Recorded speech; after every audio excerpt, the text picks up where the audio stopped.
मोअज़्ज़ज़ दोस्तों,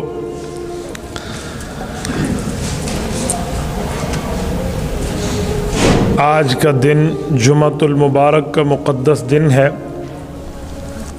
मैंने आपकी खिदमत में दीन इस्लाम के फैलाव के हवाले से चंद मारूज़ात अर्ज़ करनी है। सबसे पहली बात कि इस्लाम दीन कायम होने के लिए आया है, छुपने के लिए नहीं आया। दीन इस्लाम के फैलाव के, इशाअत के, पब्लिसिटी के बहुत से तरीक़ाकार हैं। एक तरीक़ाकार तो ये है जिसको हम मदरसा कहते हैं, तालीम दीन कहते हैं। मदरसे में उस्ताद बैठकर अपने शागिर्दों को कुरान करीम पढ़ाता है, अहदीस नबविया बताता है, रिसालत मआब सल्लल्लाहु अलैहि वसल्लम के फ़रामीन से आगाह करता है, शरीयत के मसाइल बताता है। दूसरे नंबर पे दीन इस्लाम की इशाअत और तबलीग और दावत के हवाले से खानकाह है। खानकाह में शेख तरीक़त पीर बैठ के लोगों के गुनाहों का इलाज करता है, उन्हें गुनाह के छोड़ने का तरीका बताता है, उसके दिल को चालू करके अल्लाह अल्लाह उसके दिल की धड़कनों से उसे महसूस कराने का तरीका बताता है। इसी तरह दीन इस्लाम के फैलाव में एक तरीक़ाकार है जिसे हम दावत तबलीग कहते हैं, जो आवाम के लिए है।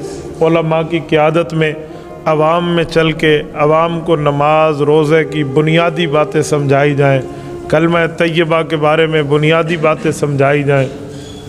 दीन इस्लाम की इशाअत का एक तरीका ये भी है कि जिसको अल्लाह ने कलम की ताकत अता की है, वो अपने लिखने वाले सफ़हात को दीन इस्लाम की इशाअत के लिए, दीन इस्लाम की हिफाजत के लिए, दीन इस्लाम की तबलीग के लिए फैलाए और उसको बरूए कार लाए। दीन इस्लाम का एक तरीका ये भी है कि जिसको रब ने ज़बान की ताकत दी है, वो मिंबर पे बैठा हो, वो स्कूल का उस्ताद हो, वो कॉलेज का प्रोफेसर हो या कोई भी हो, वो वहाँ पर दीन इस्लाम के हवाले से बात करे। ये मुख्तलिफ़ शोबा जात हैं, लेकिन जिस शोबे पर दीन की दावत पर मैं आज आपके सामने बात कर रहा हूँ, वो दावत तबलीग है। दावत तबलीग की इब्तिदा तो रसूलुल्लाह सल्लल्लाहु अलैहि वसल्लम ने ख़ुद फरमाई है। अल्लाह के रसूल सल्लल्लाहु अलैहि वसल्लम ने दो तरीके इख्तियार फरमाए थे, एक कुफ़ार के लिए, एक मुसलमानों के लिए। काफिर को दीन इस्लाम पढ़ाया था और मुसलमान को दीन इस्लाम पे अमल करने का तरीका बताया था। कुफ़ार तक भी, मुसलमान तक भी रसूलुल्लाह सल्लल्लाहु अलैहि वसल्लम की दावत पहुँची है। ख़ासकर जब बर्रे सग़ीर में हमारे उलमाए कराम ने इस बात को महसूस किया कि अवामुन्नास तक तो ये बात वाज़े तौर पे नहीं पहुँच रही। मदरसों में कुछ लोग आते हैं, खानकाह में कुछ लोग आते हैं, लोगों के दरवाज़ों पे जाके उनके घरों तक गश्त करके इस बात को समझाया जाए कि आप इस्लाम और दीन और ईमान और मज़हब की तरफ मुतवज्जे हो, कलमा के ऊपर आप तवज्जो दें और आपको इस्लाम की बुनियादी बातें पता होनी चाहिए। तो हज़रत जी मौलाना इलियास दहलवी रहमतुल्लाह अलैह, ये हज़रत अबू बकर सिद्दीक़ रज़ी अल्लाह तआला अन्हु की औलाद में हैं। हज़रत शेखुल हिंद मौलाना महमूद हसन देवबंदी रहमतुल्लाह के शागिर्द हैं। हज़रत मौलाना अशरफ अली थानवी रहमतुल्लाह, मौलाना सैयद हुसैन अहमद मदनी रहमतुल्लाह इनके क्लास फेलो हैं, इनके दोस्त हैं। मौलाना इलियास रहमतुल्लाह के दिल में इस बात का दाइया तकाज़ा और इस बात की अहम चाहत पैदा हुई, तो उन्होंने इसको दावत तबलीग की चंद बातों की शक्ल दे दी। मसलन जो बंदा मसरूफ़ है, फ़ारिग नहीं है, तो वो 3 दिन हमें दे, जिसको सहरोज़ा कहते हैं। वो 3 के बजाय 4 दे, वो भी ठीक है, 3 के बजाय 2 दे तो भी ठीक है। कोई 3 दिन फ़र्ज़ नहीं है, लेकिन एक तरतीब है, एक पॉलिसी है। इसी तरह जो बंदा इससे ज़ायद दिन दे सकते हैं तो कम से कम 10 दे दे, इससे बढ़ के तो 40 दिन दे दे, 120 दिन का 4 माह। ये इस तरह की उन्होंने तरतीबें लगाई कि जो आदमी जिस कोर्स में आ सकता है, वो शॉर्ट कोर्स है या लॉन्ग कोर्स है, वो आकर दीन की बातें समझे। ये शुरू तो हुआ बस्ती निज़ामुद्दीन इंडिया से, और आज अल्हम्दुलिल्लाह दुनिया के हर बर्रे आज़म में, हर कोने में, हर जजीरे में, हर मोहल्ले में, हर मुल्क, हर शहर में ये दावत तबलीग का दाइया पहुँच चुका है। रब्बुल इज़्ज़त का करम फ़ज़ल, इस दावत तबलीग को उलमा कराम की सरपरस्ती हासिल रही। हज़रत जी मौलाना इलियास दहलवी रहमतुल्लाह अलैह ख़ुद आलिम दीन, हज़रत मौलाना मोहम्मद यूसुफ़ कांदलवी रहमतुल्लाह, इनके फ़र्जंद अर्जुमंद ख़ुद आलिम दीन, हज़रत मौलाना मोहम्मद ज़करिया कांदलवी रहमतुल्लाह ख़ुद आलिम दीन, और बड़े बड़े शेखुल हदीस। अगर पाकिस्तान के लेवल की बात करें तो मौलाना मुफ्ती ज़ैनुल आबिदीन रहमतुल्लाह जैसी शख्सियत, वो इनके सरबरा।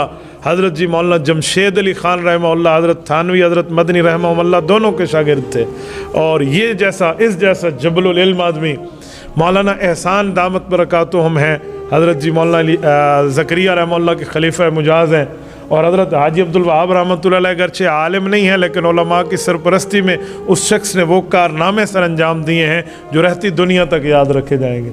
इन लोगों ने इस तरह दीन की दावत को फैलाया। अब ये दीन की दावत सिर्फ़ कलमा, नमाज, रोज़े की बात की हद तक। शुरू में हमारे मुल्क की एजेंसीज़ ने इन पर राब्ता रखना शुरू किया कि कहीं हुकूमत के ख़िलाफ़ कोई तहरीक ना हो, कहीं कोई बगावत का मसला ना हो।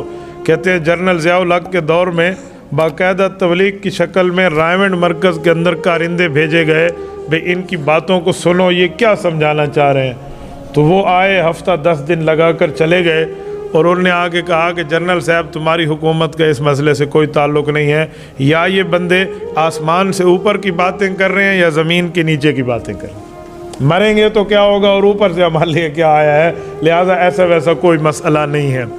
तो इस तरह के मामलात हमारे यहाँ पाकिस्तान में वाज़े हैं, तो बिल्कुल खुला है।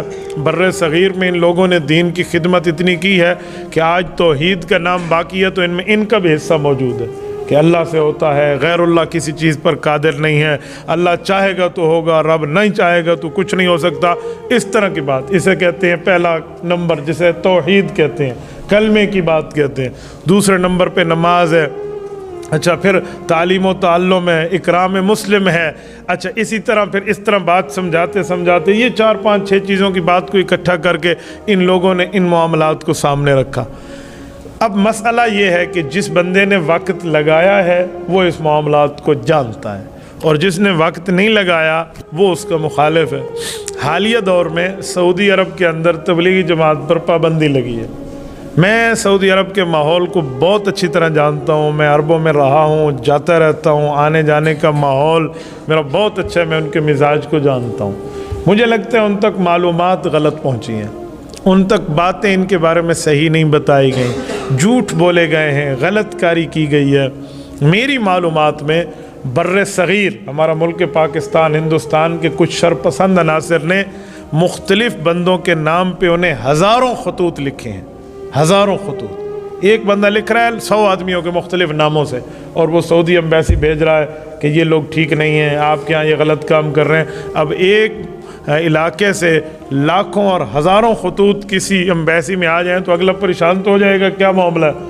वो देखते रहे, वहाँ कोई इस तरह का निज़ाम नहीं है, और वहाँ कोई सियासी उलमा भी नहीं है जो हुकूमती लेवल में आँखों में आँखें डाल के उन्हें मसला बताएं और उन्हें सही तरीके पर बावर करे। वहाँ ये मामला भी नहीं है, वहाँ मदरसों का सिस्टम भी नहीं है, खानका का सिस्टम भी नहीं है, बादशाही निज़ाम है। तो उन्हें बैक चुम्बश कलम पाबंदी याद कर ली। अच्छा जी, पाबंदी लग गई। मैं आज आपकी विसातत से 2-4 बातें आपको भी अर्ज़ करता हूँ, और इस मीडिया के ज़रिए पूरी दुनिया में भी हमारी गुफ्तगू जाती है। मैं एक बात पूछता हूँ, उस जमात पर पाबंदी लगाने का फ़ायदा है जिसका कोई झंडा, कोई चंदा, कोई डंडे वाला काम हो? तबलीगी जमात का ना कोई झंडा है, ना कोई चंदा है, ना कोई डंडा है, इस पर पाबंदी लगाने का फ़ायदा क्या है? अच्छा, ये जमात कोई जलसा जुलूस कोई इस तरह के मामलात में आगे आए तो पाबंदी कोई बात बनती है कि यार ये हुकूमत की मुखालफत में चीज़ नहीं आएगी। तबलीगी जमात का कौन सा जुलूस है, कौन सा जलसा है, कौन सा रोड ब्लॉकिंग है, कौन सा हड़ताल और स्ट्राइक की इनकी कालें हैं, तो इस पर पाबंदी से क्या फ़ायदा। नंबर 3, आपको इस बारे में गलत बताया गया कि ये लोग कहते हैं चिल्ला लगाएं फ़र्ज़ है, 4 माह लगाए फ़र्ज़ है, सहरोज़ा लगाएं, जो न लगाए गुनाहगार है। ऐसी कोई बात नहीं है। कोई जमात की दावत व तबलीग में ये उसूल नहीं है। वो कहते हैं भाई जिसने टाइम दे दिया उसका भी भला और जिसने ना दिया उसका भी भला, तो वो तो दीन सिखाते फिर रहे हैं। अच्छा, कोई इनकी फंडिंग नहीं है, कोई इनके मामलात ऐसे नहीं हैं, तो इस बारे में गलत मालूमात पहुँचाकर ये बातें बताई गई, जी ऐसे हैं ऐसे हैं। मैं कहता हूँ जिस अफसर ने पाबंदी का आर्डर इशू किया है ना, अगर वो 3 दिन इस जमात में बैठ जाता तो वो समझता कि हमसे ज़्यादा तौहीद बयान करने वाले और हमसे ज़्यादा अल्लाह अल्लाह समझाने वाले हैं, भाई दावत व तबलीग की जिम्मेदारी असल तो उलमा की है कि आलिम दीन के पास इल्म भी है, पैगंबर का वारिस भी है, उसको हर सूरत हाल में दीन इस्लाम का तहफ़्फ़ुज़ करना चाहिए और दीन इस्लाम अपनी तरतीब पे समझाए।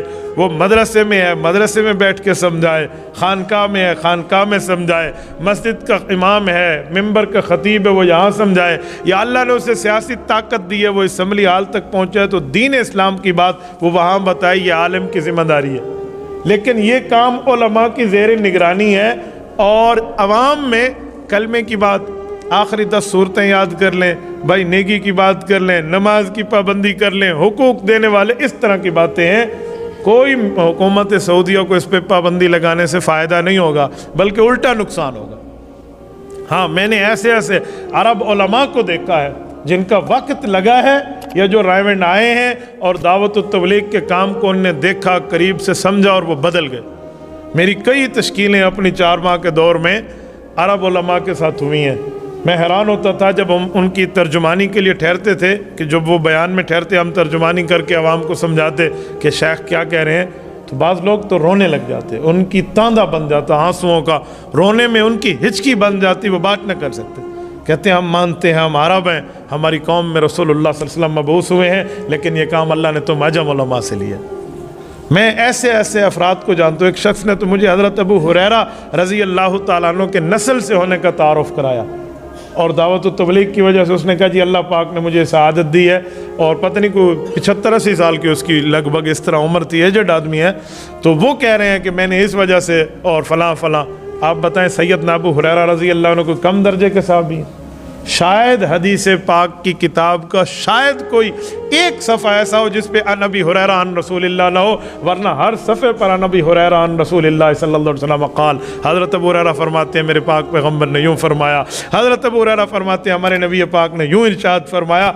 हर सफ़े पे हज़रत अबू हुरैरा नज़र आता है रज़ी अल्लाहु अन्हु।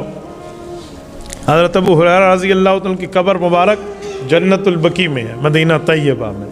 मैं जब भी जाता हूँ बाकी सहाबा इकराम उम्महातुल मुमिनीन के लिए अलग-अलग इसाल, लेकिन हज़रत अबू हुरैरा के लिए ख़ास इसाल सवाब के बंदे को तोहफ़े को लेकर जाना चाहिए। हमारे मोहसिन हैं, इनने हम तक हमारे पाक पैगम्बर की बातों को पहुँचाया।